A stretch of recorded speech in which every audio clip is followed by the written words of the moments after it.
Gemini, welcome to your astrology reading for the month of March.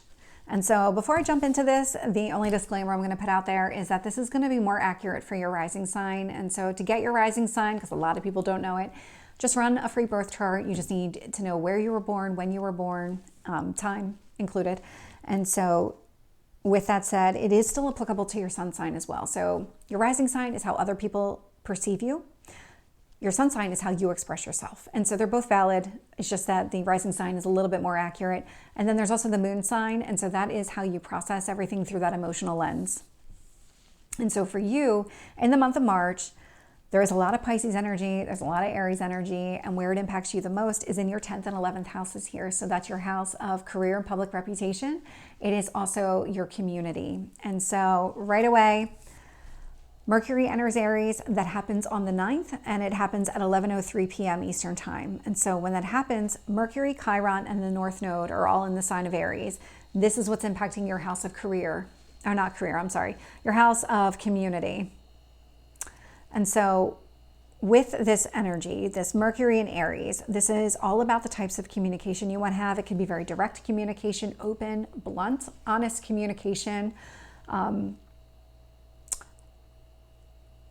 I was going to say there's not a lot of self-censoring and going on with Aries because Aries is not afraid of conflict, and that's exactly what this is about. And so it's what you're trying to do right now is actually trying to blend the two, because Mercury is going to be conjunct the Sun in Pisces. And so when it comes to your dreams and what it is that you're trying to achieve here, you're trying to blend the two energies together and maybe come up with a way to express yourself that also aligns with some sort of direct communication.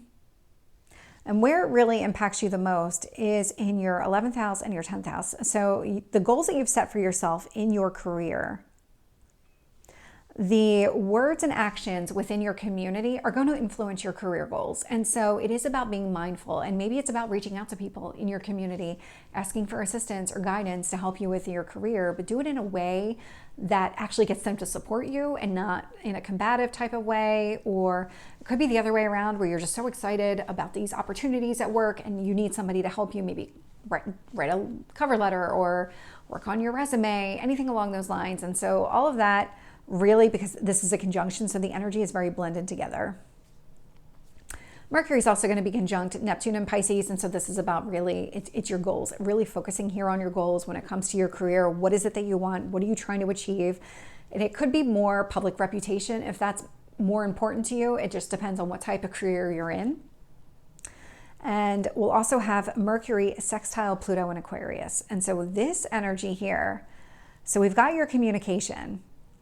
We've got this opportunity to make some necessary changes, because that's what that Pluto in Aquarius is doing. That Pluto in Aquarius is sitting in your 9th house. It's going to remove any blocks, anything that's prevented you from growing in your career or expanding your career, taking it to the next level. And that doesn't have to be like maybe you want to change careers, or you want to go back to school and try something different. That's 9th house energy. That would aid in your 10th house. That would be a connection. This could be something along the lines of anything related to aid from the community as well. Like if you are getting letters of reference, if you are, I'm trying to think of other examples that would really be relevant. I mean, those letters of reference could be for a career itself, or it could also be to go back to school. And so maybe any kind of hesitation you've had about asking for these letters of reference or going back to school, achieving these goals, going after a new career path, all of those kind of limiting behaviors are about to be removed, because that's what the Pluto in Aquarius is doing. It's changing everything so you do have the opportunity, so you do kind of have that momentum to go into it. We'll also have the new moon in Pisces, and so that happens just a few hours later at 4 a.m. And so when that happens, the moon, sun, Saturn, and Neptune are all in Pisces. Sun and moon are going to be in a conjunction because they're at the same degree point in the sky. So the sun, again, how you express yourself, the moon, how you process everything emotionally. They're going to be in a conjunction with Neptune and Pisces. And so Neptune and Pisces is all about your dreams. So really focusing here on your dreams. And for you, I mean, all of this energy is sitting in Pisces. So this is all sitting in your career house. Career and public reputation. So what is it that you want? Really get clear on your goals, your career goals, and then find the way to express yourself in a way that aligns your head and your heart, that really just is very authentic for you, because that's what this is all about. This new moon in Pisces is really trying to emphasize the direction that you want your career to go, and being open about it too, being honest about your communication here. We'll also have the sun and moon conjunct Saturn in Pisces. So it's not just about that you're ready to express, or that you feel like this is it, this feels really good, this is the direction I want to go. It's also about creating some sort of plan in order to get there. But the plan is going to need to be a little bit flexible, because the Saturn in Pisces it's not at home here. And so there is a little bit, because I'm just picking up like this kind of, yes, create a plan, but don't make it so rigid that you always have to go down these exact steps. And like, what if you get to step 4 and step 4 doesn't work out the way that you thought? You don't have to scrap it and start over. You just pivot and go in a different direction. That's the energy that I'm getting from this Saturn and Pisces energy. And it is about, kind of combining all of this together. Then on the 11th, we'll have Venus enter Pisces. So that happens at 5:51 p.m. Eastern time. And so we'll have Venus, Saturn, Sun, Neptune, all in the sign of Pisces. And so right away, Venus is conjunct Mars, but Mars is in Aquarius. And so what happens here, you've got Venus in Pisces. So Venus in Pisces. Pisces is all about your dreams. Venus is a very harmonious energy. It is a very, it's Venus. It's loving energy, it's relationships. It rules a lot of what you value, what you want, what you're trying to achieve here. And so conjunct Mars in Aquarius. Mars is action-oriented. Aquarius is liberating. It's the rebel of the Zodiac. And so this is about removing any kind of limitations or restrictions that prevent you from that Venus and Pisces energy, from achieving your goals, having that harmony that you seek, going after what you value. And so for you, this is that combination of your career sitting in Pisces owns your career house, and then that Aquarius energy sitting in your 9th house. And so this would be removing any blocks that prevent you from expanding your career.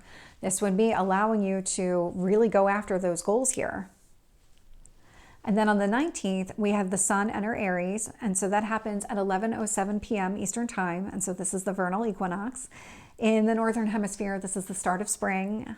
Personally love that, because that means warmer temperatures are just around the corner. But it is 12 hours of sun, 12 hours of night. And so right away, we've got the sun that's in Aries. So this is the start of the astrological year. And then we'll have the moon in Leo. Both fire signs. So starting the year with a lot of passion, a lot of fire. So sun, moon, again, you're expressing yourself with a lot of passion, a lot of fire. You're feeling the same on that end. Moon and Leo, very creative expression. And so for you, the 2 houses impacted by this are your community. So 11th house impacting your community. And then we also have that house in Leo, which is your 3rd house. And so this is communication, and this is really fiery, passionate communication. This is a very easygoing energy. This is kind of giving you that, okay, that just that emphasis and that vigor to really go after exactly what you want. It really feels like this passion is kind of burning inside of you. It's giving you some sort of purpose, some sort of direction here. We'll also have the sun conjunct Neptune and Pisces. So again, thinking about what it is that you want from a career standpoint, because that is where Pisces is sitting. So again, community, career, you're being given a lot of kind of motivation to go after that, given a lot of passion, a lot of creative license to have those conversations, gain that assistance that you're looking for in order to achieve those career results that you want. We'll also have the sun sextile Pluto in Aquarius. And so Pluto in Aquarius, again, is all about removing any barriers or restrictions to getting what you want. And so with the 9th house, 11th house here. And so any actions that you're taking in your community could aid in your growth. So that would be one way to see this. And so Pluto in Aquarius, if there's anything that's preventing you from growing through that lens, it will remove it. If there's anything about on the flip side of that, if there's something in your community that needs to be changed or modified in some way so that you can grow, that would also be highlighted here. That one does require action. So this sextile energy, this sun sextile Pluto, does require you to initiate the action. But whatever it is that you're initiating is meant to remove the barriers. It's meant to allow you to pursue your goals.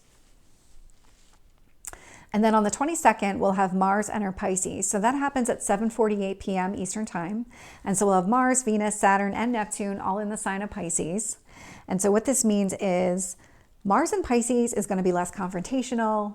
It's more dreamlike, just that ethereal type of energy, because that's what Pisces is all about. But then it's in this kind of push-pull with the moon in Virgo. And so the moon in Virgo, it's a healing type of energy. It's an in service. It's a very detailed, very grounded type of energy. Virgo is an earth sign, so it always wants to ground things. And when you think about Pisces, Pisces can be kind of up in the sky, doing your own thing, because I'm just dreaming up here in this world. And so it is about bringing this down to reality. And so Mars in Pisces, what kind of actions are happening up here that maybe just need to be grounded a little bit in reality? And so that's what that moon in Virgo is trying to do here. And so for you, this is balancing your house of career and public reputation and your fourth house of home. Your fourth house of home in Virgo, I mean, this is really a work-life balance situation where Virgo, very grounded in your fourth house, very detail-oriented.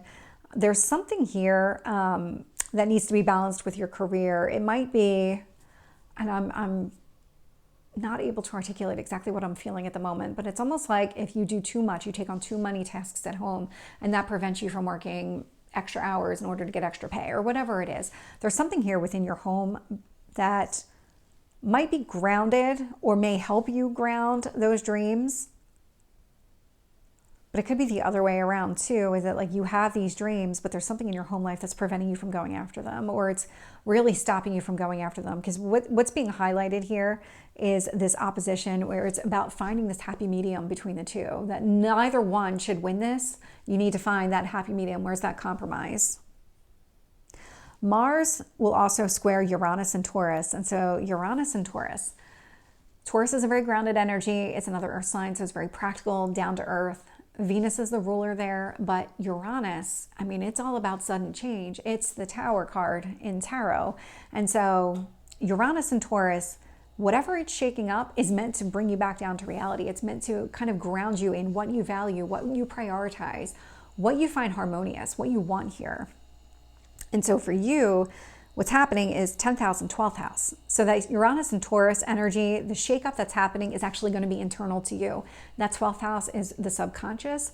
So it could be happening subconsciously, or it could be consciously, but it's done like a mental internal process that's taking place where you're making modifications to yourself in order to allow yourself to go after exactly what you want in your career. Because that Mars in Pisces is sitting in your career sector. And so it is about, okay, the actions I need to take in order to advance my career require me to make changes to myself internally. And then on the 25th, we have the full moon in Libra. So that happens at 3 o'clock in the morning Eastern time. This is a lunar eclipse. And so we are in Aries eclipse, Aries Libra eclipse season. So Aries is the north node, Libra is the south node right now. Where this impacts you is your 5th and 11th houses. So your house of creativity, so your passions, your hobbies, short-term relationships, children, that's all your 5th house. 11th house is community. And so what's being highlighted here, it's the full moon in Libra. So it is about finding balance, balancing your passions, your hobbies with what you want in your community, with the actions that you're taking in your community. That Aries in the 11th house is a very action-oriented sign. So what actions are you taking here? And how does that relate to your hobbies? What kind of balance can you strike between the two? And then what we have here is another opposition. So we'll have moon opposite Neptune in Pisces. And so again, there's something here that's out of balance when it comes to your passions, or just something that the way that you spend your free time is out of balance with the goals that you've set for yourself or the life that you're trying to build for yourself. Because this Neptune in Pisces is, again, your dreams, but now it's your dreams in your career sector. And so what I'm seeing is there's something here that's keeping you out of balance with your community and with your career. And this could just be your reputation across the board too. But there's something about this that is throwing off the balance. It's creating some sort of opposition. There needs to be some sort of compromise made. There needs to be some sort of happy medium. The moon in Libra will also trine Pluto in Aquarius. And so this is a very easygoing energy. And so what it is that's not in balance, that moon in Libra energy, because moon in Libra wants to be balanced. Whatever's not in balance, Pluto in Aquarius, remove. It will remove. And so what we're looking at here is your 5th house and your 9th house energy. So 5th house, again, whatever you do in your free time, whatever your passions are, your hobbies, whatever's happening here that's keeping things out of alignment for you or keeping you off balance, the 9th house in Aquarius is going to say, you know what, you're doing this. That doesn't align with these long-term goals that you set for yourself. In fact, it's preventing you from achieving them altogether or maybe pieces of them. And so we're going to remove that from you. We're going to tell you, we're going to somehow just remove this from your life. And I've seen it happen. It will happen, and it will just feel like it comes out of nowhere. And it is meant to allow you to then pursue exactly what you've said you wanted. So really not a bad energy at all. It's actually a really positive energy, but it is about that full moon in Libra is about identifying what's keeping you out of balance, what's preventing you from moving forward with your goals and dreams. So Gemini, this is your reading. I hope it resonates. If it did, please like, share, and subscribe, and I will see you next time. Take care.